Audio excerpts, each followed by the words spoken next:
최근 새벽 기도 때에 에스겔서를 읽고 있습니다. 한 장 한 장마다 두려움과 떨림으로 다가옵니다. 하나님께서 이스라엘을 심판하십니다. 어찌 이런 일이 일어날 수 있을까라는 생각은 정말 단지 저의 부끄러운 연민입니다. 하나님의 언행은 가혹하고 일말의 여지도 없습니다.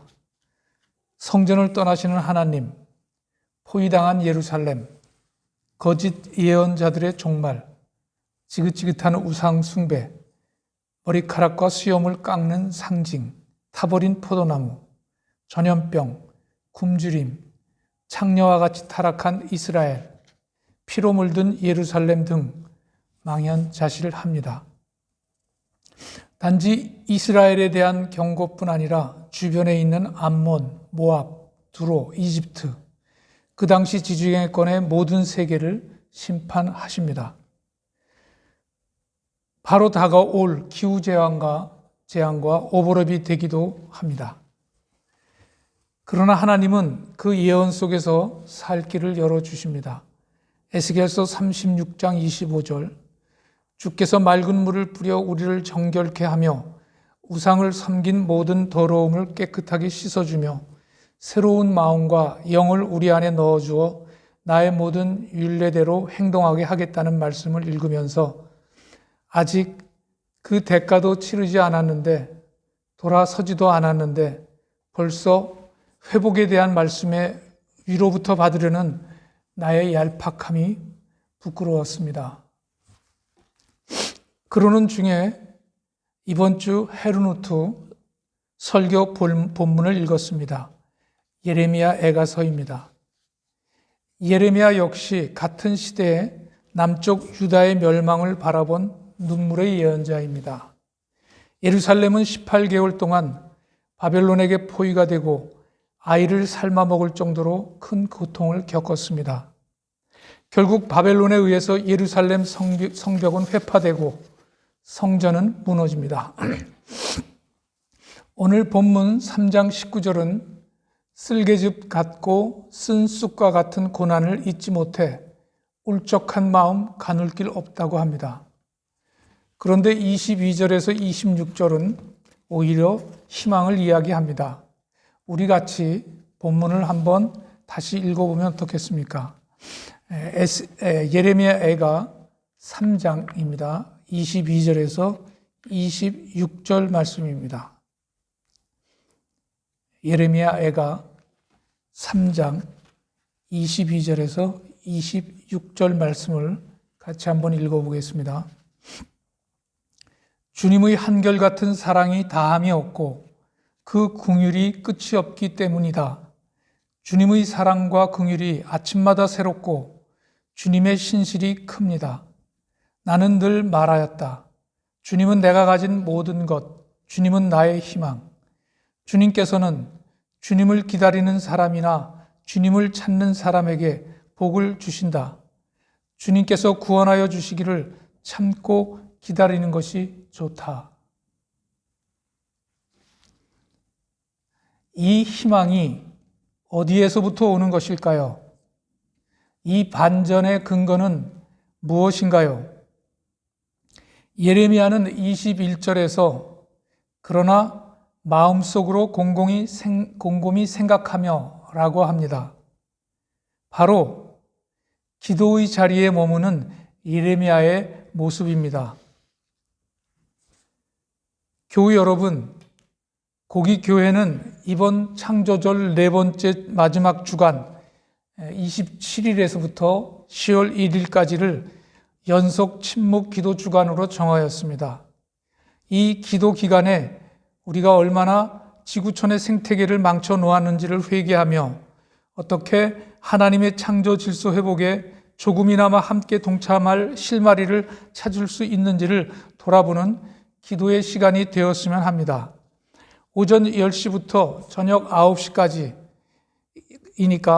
바쁜 일상이겠지만 시간을 내어 여러분 신앙은 시간을 내는 것입니다. 자기 시간을 내서 하나님께 드립시다. 그렇게 시간을 내어 가능한 기도에 참여하면 좋을 것 같습니다. 이 기도의 자리에 머물러 창조주 하나님께서 무엇라 말씀하시는지, 지난 날들에서 돌아서서 하나님의 기뻐하시는 뜻을 향해 나아갈 수 있는 실마리를 찾는 계기가 되었으면 하는 바람입니다. 예레미야가 환난과 고통 속에서도 하나님의 사랑은 한결같으며 그 자비함이 끝이 없다고 고백한 것은 바로 기도의 자리에 머물면서부터입니다. 다윗이 압살롬에게 죽음을 당할까 두려워 쫓기며 예루살렘 성을 빠져나와 기드론 시내를 건너 광야로 들어섰을 때 다윗은 시편 63편 1절에서 주는 나의 하나님이라 고백을 합니다. 이 환난이 자신에게로부터 오고 있는 것을 알지만 다윗은 하나님을 떠나지 않고 포도나무에 붙어있는 가지처럼 하나님 안에 머물러 있습니다. 오히려 죄 가운데서 죄보다 더 큰 하나님의 사랑을 봅니다. 그 사랑에 대해 다윗은 생명보다 귀한 한결같은 사랑이라고 고백을 합니다. 왜냐하면 생명이 생명인 것은 하나님 사랑 안에 머물러 있을 때뿐입니다. 그렇지 않으면 그것은 살았지만 산 것이 아닙니다. 나의 영원하신 기여 생명보다 귀하다. 나의 갈 길 다가도록 나와 동행하소서. 주께로 가까이 주께로 가오니 나의 갈 길 다가도록 나와 동행하소서. 찬송 435장입니다. 고깃교회가 예배당에서 예배를 드리지 못하고 각 가정에서 예배를 드린 지 벌써 1년 6개월이 지나갑니다. 몇 번 마당에서 그리고 새 교회당에서 예배를 드릴 기회도 있었지만 코로나 상황은 성도들을 교회당 밖에 머물게 하였습니다. 종종 들리는 소식에 교회가 그냥 적당히 변칙적으로 예배를 드린다고 하는데 소상공인들과 코로나로 벼랑 끝에 몰린 이웃을 생각하면 그렇게 할 수 없는 것입니다. 그러면 안 됩니다. 교회당, 예배 장소에 나아가지 못하는 이 안타까운 상황 속에서 바벨론의 포로로 잡혀간 이스라엘 백성이 바벨론 강변 버드나무 가지에 수금을 걸어놓고 눈물 흘리며 노래 한번 불러보라는 조롱 섞인 바벨론 사람들의 요구에 어찌 그들을 위해 노래할 수 있느냐며 예루살렘을 기억합니다. 예루살렘을 바라보며 눈물을 흘립니다. 그만큼 이스라엘에게 시온, 즉 예루살렘 성전은 하나님의 임재를 체험하는 거룩한 생명의 자리요 은혜의 자리였습니다.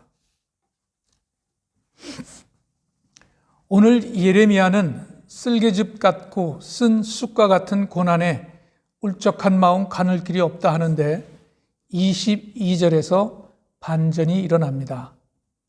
곰곰이 생각하며 오히려 희망을 가진다고 합니다. 이 반전이 어디로부터 오는 것인가요? 시편 67편 10절은 이렇게 말씀합니다. 다윗은 마침내 하나님이 성소에 들어가서야 악한 자들의 종말이 어떻게 되리라는 것을 깨닫게 되었습니다. 깨닫게 된 것은 성전에서 기도하는 자리에 머물렀을 때입니다. 반전은 성소에서부터입니다. 아니, 정확히는 그 자리에 함께하는 하나님에게로부터입니다. 시편 63장 2절은 내가 성소에서 주님을 뵙고 주님의 권능과 주님의 영광을 보며 3절에서 주님의 한결같은 사랑이 생명보다 더 소중하기에 내 입술로 주님께 영광을 돌립니다. 생명보다 아버지 하나님, 창조주 하나님, 아들을 이 땅에 보내신 그 한결같은 사랑이 더 소중하다는 고백이 그 성소의 자리에서 절로 나오는 것입니다. 그게 생명입니다. 그게 살아있는 자의 모습입니다. 그것이 신앙인의 아름다운 존귀한 모습입니다. 기도의 자리는 주님을 만나는 자리요, 생명보다 귀한 은혜의 자리입니다. 예레미야 예언자가 그 쓴 쑥과 같은 고통에서 희망을 퍼올린 것은 그 자리, 그 기도의 자리에서 한결같은 사랑과 긍휼이 마르지 않는 샘같이 솟아나기 때문입니다. 영적 은혜는 솟아나는 것입니다. 덧붙이거나 뭘 열심히 하는 것이 아니라 이것은 하나님이 값없이 우리에게 내 영혼 깊숙이 해서 솟구치게 하니 그 샘을 걷어 올려서 마시는 것입니다. 그래서 성도들의 삶이 역동적일 수 있는 것은 비록 하루하루가 싸움 같고 지겹기도 한, 그저 무한 반복되는, 무엇이라고 딱히 말할 수는 없지만 마치 쳇바퀴 돌아가듯 무의미한 말과 행동이 반복된다면 오늘 23절 말씀을 마음판에 새기시기 바랍니다. 아침마다 새롭다고 합니다. 날마다 새롭습니다. 어디서부터 오는 걸까요?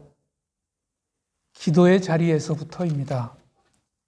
저는 새벽 기도를 마치고 해가 떠오르는 시간을 맞이하며 바로 그 느낌입니다. 오늘도 나를 새롭게 하시는 하나님께 감사를 드립니다. 저의 모든 생각과 행동은 바로 새벽 기도 자리에서 주시는 한결같은 사랑이요 끝이 없는 긍휼입니다.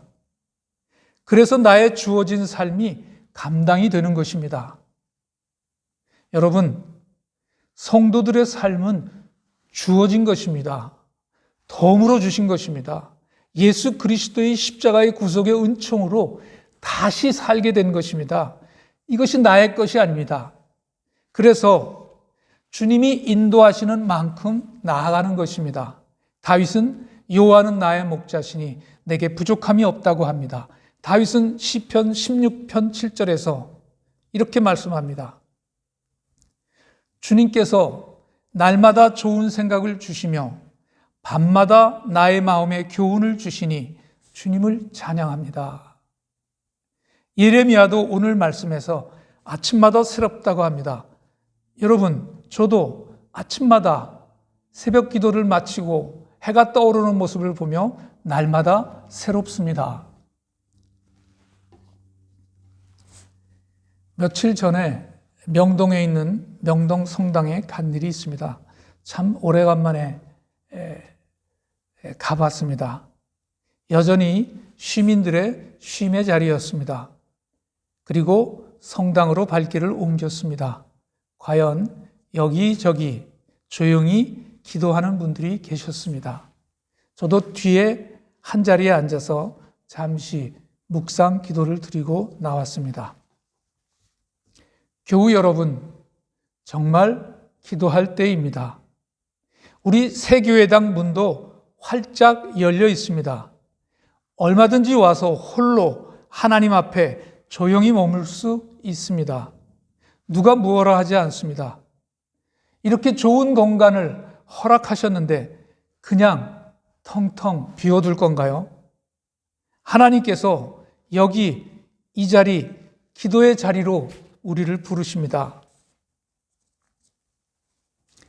자기의 의지와 생각과 감정으로 하루를 편협하게 열지 마시고 기도의 자리에 머물러 날마다 새 힘 주시며 새롭게 하시며 평화와 위로를 베푸시는 하나님과 동행하는 우리 서로 같이 교회이기를 기도합니다.